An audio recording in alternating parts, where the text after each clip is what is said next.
Good morning student. তোমরা second সেমিস্টারে যাদের মাইনর এডুকেশন রয়েছে তাদের আজকে 3 নম্বরের প্রশ্নগুলো নিয়ে আলোচনা করছি।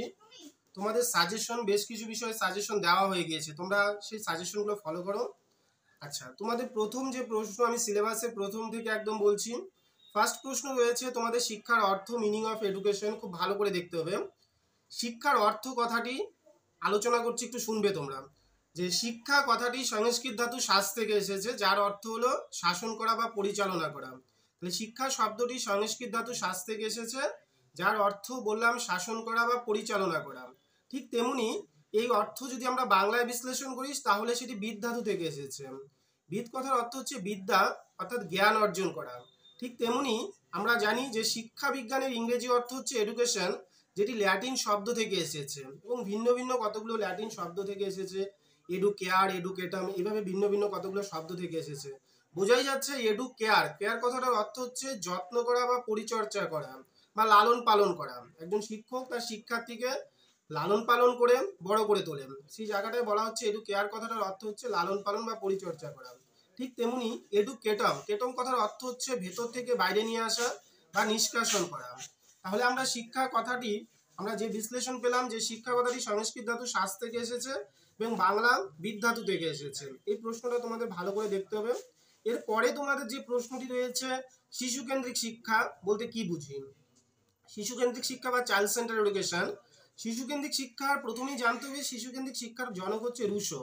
তিনি তার এমিল গ্রন্থে এই শিশু কেন্দ্রিক শিক্ষা সম্বন্ধে বিস্তারিতভাবে আলোচনা করেছেন। শিশু কেন্দ্রিক শিক্ষা বলতে আমরা কি বুঝি। দেখো, বর্তমান আধুনিক শিক্ষা যে রয়েছে সেটি শিশু কেন্দ্রিক শিক্ষা, অর্থাৎ যেখানে শিশুর চাহিদা, শিশুর আগ্রহ, সামর্থ্য সমস্ত বিষয়কে গুরুত্ব দিয়ে শিক্ষার পাঠ্যক্রম, শিখন পদ্ধতি নির্ধারণ করা হয়। অর্থাৎ যেই শিক্ষায় শিশুর উন্নয়ন ঘটানোই হচ্ছে প্রধান লক্ষ্য, যেখানে শিক্ষকের ভূমিকা হবে বন্ধু, পথপ্রদর্শক এবং নির্দেশক। এক কথায় আমরা বলতে পারি যে শিক্ষায় শিশুর উন্নয়ন ঘটাতে হবে, শিশুর সর্বাঙ্গীন বিকাশ ঘটাতে হবে, শিশুর চাহিদাকে গুরুত্ব দেওয়া হবে, সেটাই হচ্ছে শিশু কেন্দ্রিক শিক্ষার লক্ষ্য। এখান থেকে আমরা শিক্ষার অর্থ যখন দেখলাম, মিনিং অফ এডুকেশন, দেখো শিক্ষার লক্ষ্য বিশ্লেষণ করলে শিক্ষার আমরা দুটো অর্থ দাঁড়াচ্ছে, একটা হচ্ছে সংকীর্ণ অর্থ আর একটি ব্যাপক অর্থ। এই প্রশ্নটা 3 বা 6 যে কোনো এক জায়গায় থাকবেই। ন্যারো মিনিং অফ এডুকেশন, যে শিক্ষার সংকীর্ণ অর্থ বলতে আমরা কি বুঝি। আমরা যে বর্তমান যে শিক্ষা যেভাবে গ্রহণ করি, অর্থাৎ বিদ্যালয়ের যদি শিক্ষা আমরা বলি, সেটা সংকীর্ণ অর্থে শিক্ষা, যেখানে বলা হয়েছে যে 4 দেওয়ালের মধ্যে যে শিক্ষাটা হয়ে থাকে, যেখানে শিক্ষক শিক্ষার্থী সম্পর্ক শুধুমাত্র দাতা এবং গ্রাহিতার থাকবে, ঠিক আছে, এবং যে শিক্ষা একটা নির্দিষ্ট নিয়ম মাফিক একটা নির্দিষ্ট সময় ধরে হয়ে থাকে, সেটাকেই আমরা বলতে পারি কি শিক্ষা, সংকীর্ণ অর্থে শিক্ষা। অন্যদিকে ব্যাপক অর্থে শিক্ষাটা হচ্ছে তার উল্টো, অর্থাৎ যে শিক্ষা আমরা সারা জীবন ব্যাপী শিখি, যে শিক্ষার নির্দিষ্ট কোনো সময় নেই, 4 দেওয়ালের মধ্যে শুধু নয়, এবং যেখানে শিক্ষক শিক্ষার্থীর সম্পর্ক শুধুমাত্র দাতা এবং গ্রাহিতার হবে না, বন্ধু, পথপ্রদর্শক এবং নির্দেশকের হবে। এবং আমরা প্রতিনিয়তই যে বাস্তব অভিজ্ঞতা রয়েছে সেখান থেকে যে আমরা শিক্ষা গ্রহণ করি, সেটাকে আমরা বলতে পারি ব্যাপক অর্থে শিক্ষা। এটা ডিফারেন্সও আসতে পারে যে সংকীর্ণ অর্থে শিক্ষার সঙ্গে ব্যাপক অর্থে শিক্ষার পার্থক্য লেখো। সুন্দর করে লিখতে পারবে যে সংকীর্ণ অর্থে শিক্ষাটা হচ্ছে 4 দেওয়ালের মধ্যে হয়ে থাকে, আর ব্যাপক অর্থে শিক্ষা 4 দেওয়ালের বাইরে হয়ে থাকে। সংকীর্ণ অর্থে শিক্ষাটা হচ্ছে কি, যে পাঠ্যপুস্তক নির্ভর, অন্যদিকে ব্যাপক অর্থ শিক্ষা পাঠ্যপুস্তকের ছাড়াও আমরা যে বাস্তব অভিজ্ঞতা শিখছি প্রতিনিয়ত, সেটার মাধ্যমে শিক্ষা।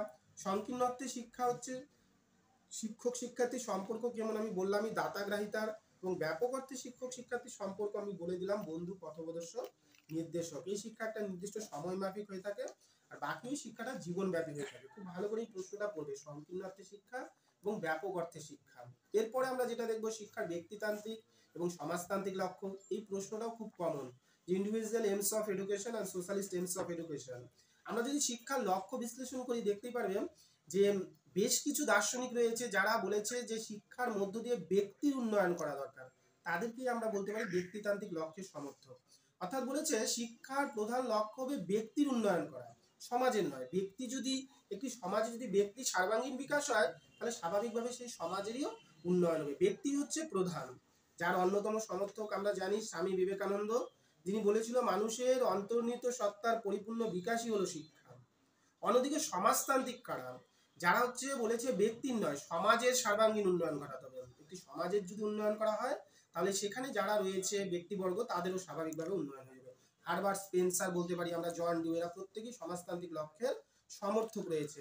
এই জায়গাটা তোমাদের ভালো করে দেখতে হবে। তাহলে আমি যেগুলো বললাম, শিক্ষার অর্থ বললাম, শিশু কেন্দ্রিক শিক্ষা বললাম, শিক্ষার ব্যক্তিতান্ত্রিক লক্ষ্য বললাম, তারপর শিক্ষার সমাজতান্ত্রিক লক্ষ্য বললাম। এই প্রশ্নগুলো ভালো করে তোমাদের দেখতে হবে। এরপরে দেখো একটি প্রশ্ন যেটি রয়েছে ভেরি ভেরি ইম্পর্টেন্ট। এখানে আমরা যখন দেখলাম যে আধুনিক শিক্ষা বা শিশু কেন্দ্রিক শিক্ষার জনক হচ্ছে রুশো, এখানে রুশো থেকে যখনই আমরা পড়তে যাব রুশোর ইতিবাচক এবং নেতিবাচক শিক্ষা এটা চলে আসবে, নেগেটিভ অ্যান্ড পজিটিভ এডুকেশন। এই জায়গাটা তোমরা দেখবে যে ইতিবাচক শিক্ষা কি এবং নেতিবাচক শিক্ষা কি, এটা একটু আলোচনা আমি করে দিচ্ছি হালকাভাবে, তোমরা বোঝার চেষ্টা করো। রুশো ইতিবাচক শিক্ষা বলতে রুশো বুঝিয়েছে যেটা আমাদের গতানুগতিক শিক্ষা রয়েছে, যে আমরা বিদ্যালয় শিক্ষা যেটা বলছি সেটাকে আমরা গতানুগতিক শিক্ষা বলতে পারি। যে শিক্ষাটা এক কথা বলতে পারো শিক্ষার্থীদের উপর চাপিয়ে দেওয়া হয়। আর নেতিবাচক শিক্ষা তার উল্টো, যে শিক্ষাটা শিশু নিজের চাহিদা অনুযায়ী শিখে থাকে। এই প্রশ্নটা তোমাকে ভালো করে দেখতে হবে। এরপরে আমরা বলছি যে কারিকুলাম অ্যান্ড কো কারিকুলাম। এখান থেকে একটা প্রশ্ন থাকবে যে পাঠ্যক্রম বলতে কি বুঝি। দেখবে এই প্রশ্নটা ঘুরে ফিরে প্রতি বছরই আসে যে পাঠ্যক্রম বা মিনিং অফ কারিকুলাম বলতে আমরা কি বুঝছি। এই যে পাঠ্যক্রম নিয়ে আলোচনা করছি, পাঠ্যক্রম শব্দটির ইংরেজি প্রতিশব্দ হচ্ছে কারিকুলাম, যেটি তোমার একটি ল্যাটিন শব্দ কুরিয়ার থেকে এসেছে। কুরিয়ার কথার অর্থ হচ্ছে দৌড়ানোর পথ, অর্থাৎ কোথায় দৌড়ানোর পথ, নির্দিষ্ট লক্ষ্যে দৌড়ানোর পথ। তাহলে আমরা বলতে পারি যে এই যে পাঠ্যক্রম যে রয়েছে এটির প্রতিশব্দ হচ্ছে কারিকুলাম, যেটি ল্যাটিন শব্দ কুরিয়ার থেকে এসেছে, যার অর্থ এক কথায় বলা যায় দৌড়ানোর পথ। অর্থাৎ পাঠ্যক্রম বলতে আমরা বলতে পারি নির্দিষ্ট লক্ষ্যে দৌড়ানোর পথ। এই সম্পর্কে মুদালিয়ার কমিশন থেকে অনেকেই পাঠ্যক্রম সম্পর্কে সংজ্ঞা দিয়েছে। মুদালিয়ার কমিশন বলেছিল যে আমাদের যে স্কুলে লাইব্রেরি রয়েছে, খেলার মাঠ রয়েছে, প্রত্যেকটা বিষয় থেকে আমরা শিক্ষণীয় যে বিষয়গুলো শিখে থাকি সেটাকে আমরা বলতে পারি পাঠ্যক্রম। এই প্রশ্নটাও তোমরা ভালো করে দেখবে। এরপরে যেটা রয়েছে সহপাঠক্রমিক কার্যাবলী। এখান থেকে কি কি প্রশ্ন আসতে পারে, যে সহপাঠক্রমিক কার্যাবলী কাকে বলে, এর শ্রেণী বিভাগ করে এবং এর গুরুত্ব। 6ও আসতে পারে, 3এও আসতে পারে, কিন্তু প্রশ্নটা অবশ্যই আসবে তোমাদের। দেখো আমরা পাঠ্যক্রম বলতে আমরা বুঝলাম যে আমাদের পাঠ্যসূচি আমরা যেগুলো পড়ে থাকি। আর সহপাঠক্রমিক বলতে এক কথায় বোঝা যায় আমার সহপাঠী, অর্থাৎ কো কারিকুলাম, যেটা আমার বন্ধুর সহযোগিতা আমি যেসব কাজগুলো করে থাকি সেটা প্রত্যেকটাই হচ্ছে সহপাঠক্রমিক কার্যাবলী। এই সহপাঠক্রমিক কার্যাবলীর একাধিক বিভাগ রয়েছে। দৈহিক কার্যাবলী, যেগুলো আমাদের শরীরের শক্তির প্রয়োজন হয়, যেমন খেলাধুলা বলতে পারো, শরীরচর্চা বলতে পারো, এগুলো প্রত্যেকটা হচ্ছে সহপাঠক্রমিক কার্যাবলী। এরপরে যেটা রয়েছে মানসিক কার্যাবলী, যেগুলো আমার বুদ্ধির প্রয়োজনীয়তা হয়। কুইজ কম্পিটিশন উদাহরণ হতে পারে, বিতর্ক সভা হতে পারে, এগুলো প্রত্যেকটা মানসিক কার্যাবলীর উদাহরণ। সামাজিক কার্যাবলী, সামাজিক কার্যাবলী কোনগুলো, বৃক্ষরোপণ, রক্তদান শিবির, এগুলো প্রত্যেকটা হচ্ছে সামাজিক কার্যাবলী। এরই পাশাপাশি রয়েছে সাংস্কৃতিক কার্যাবলী, যেমন তোমার নাচ গান অভিনয়, এগুলো প্রত্যেকটা হচ্ছে সাংস্কৃতিক কার্যাবলীর অন্তর্ভুক্ত হচ্ছে। তাহলে আমরা সহপাঠক্রমিক বলতে আমরা এতটুকু জিনিস বুঝতে পারছি যে আমি যখন বন্ধুর সহযোগিতায় যে সকল কাজগুলো করে থাকি সেগুলোকে আমরা সহপাঠক্রমিক কার্যাবলী বলে থাকি, এবং সেগুলো দৈহিক, মানসিক, সামাজিক, সাংস্কৃতিক এইভাবে ভিন্ন ভিন্ন ভাগে ভাগ করা যেতে পারে। পাশাপাশি এর ইম্পর্টেন্স তো অবশ্যই রয়েছে, গুরুত্ব রয়েছে। কারণ কি, দৈহিক বিকাশ হচ্ছে তোমার, তুমি যখন শরীরচর্চা খেলাধুলা করছো তোমার দৈহিক বিকাশ হচ্ছে, তোমার মানসিক বিকাশ হচ্ছে। পাশাপাশি কি, একঘেয়েমি দূর হয়। যে আমরা যখন পড়াশোনায় সারাদিন বইপত্র নিয়ে পড়াশোনা করি তাহলে কি হবে, আমাদের একঘেয়েমি চলে আসে। এইসব কাজগুলোর মধ্যে থেকে আমাদের একঘেয়েমিটা দূর হয়ে যায়। তাহলে এই তোমার এই প্রশ্নটা অবশ্যই তোমাদের কমন রয়েছে। এরপরে যে প্রশ্নগুলো আমি সংকীর্ণ অর্থ ব্যাপক অর্থ আলোচনা করে দিলাম, যে সংকীর্ণ অর্থে শিক্ষা কি, ব্যাপক অর্থে শিক্ষা কি রয়েছে। শিশু কেন্দ্রিক শিক্ষার কয়েকটা বৈশিষ্ট্য দেখবে। চাইল্ড সেন্টার এডুকেশন যে আমরা বললাম, এখানে বৈশিষ্ট্যগুলোর মধ্যে যেমন শিশুর সক্রিয়তা রয়েছে, অবাধ স্বাধীনতা রয়েছে, মনস্তাত্ত্বিক রয়েছে, শিক্ষা সহায়ক উপকরণের ব্যবহার রয়েছে, এগুলো প্রত্যেকটা শিশু কেন্দ্রিক শিক্ষার বৈশিষ্ট্য। পাশাপাশি আমি বাকি যে প্রশ্নগুলো দেখবে তোমরা ভাববাদ, প্রকৃতবাদ কি, এই জায়গাগুলো থেকে তোমাদের পড়তে হবে, যেহেতু সিলেবাসে রয়েছে ভাববাদ, প্রকৃতবাদ।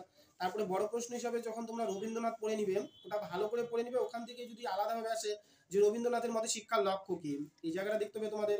তার পাশাপাশি জন ডিউয়ের মতে শিক্ষার লক্ষ্য কি, বিবেকানন্দের মতে শিক্ষার লক্ষ্য কি, রুশোর মতে নারী শিক্ষা বলতে আমরা কি বুঝি, এই জায়গাগুলো তোমাদের দেখতে হবে। এগুলো যদি বড় প্রশ্নগুলো পড়ে নাও তাহলে তোমাদের হয়ে যাচ্ছে। মেনলি আমরা দেখবো তাহলে 3-এর জন্য যেগুলো আমি বললাম, এই প্রশ্নগুলো যদি তোমরা দেখে যাও, শিক্ষার অর্থ মাথায় রাখতে হবে, মিনিং যেগুলো থাকছে, অর্থাৎ অর্থ, এখান থেকে প্রশ্ন আসবে। শিক্ষার অর্থ, পাঠ্যক্রমের অর্থ, শিশুকেন্দ্রিক শিক্ষার অর্থ, তারপর হচ্ছে সহপাঠক্রমিক শিক্ষার অর্থ, এই জায়গাগুলো তোমাকে ভালো করে দেখতে হবে। এরপরে আমি 12 নম্বরের প্রশ্নগুলো নিয়ে আলোচনা করব। তোমরা চ্যানেলটির সাথে যুক্ত থাকবে, এবং যারা এখনো ভাবছো যে ক্লাস করিনি তাদের বলবো, দেখো তোমাদের পরীক্ষার বেশি দিন নেই, সম্ভবত 16 তারিখ থেকে তোমাদের পরীক্ষা শুরু হচ্ছে। তোমরা অনলাইনে তো অবশ্যই যুক্ত রয়েছো, কারো যদি নোটের প্রয়োজন হয় তাহলে আমাদের দেওয়া নম্বরগুলোতে অবশ্যই যোগাযোগ করবে। সবাই চ্যানেলটির সাথে যুক্ত থাকো। আমরা লাস্ট মিনিট সাজেশন নিয়ে আসবো খুব দ্রুত। সবাইকে অসংখ্য ধন্যবাদ।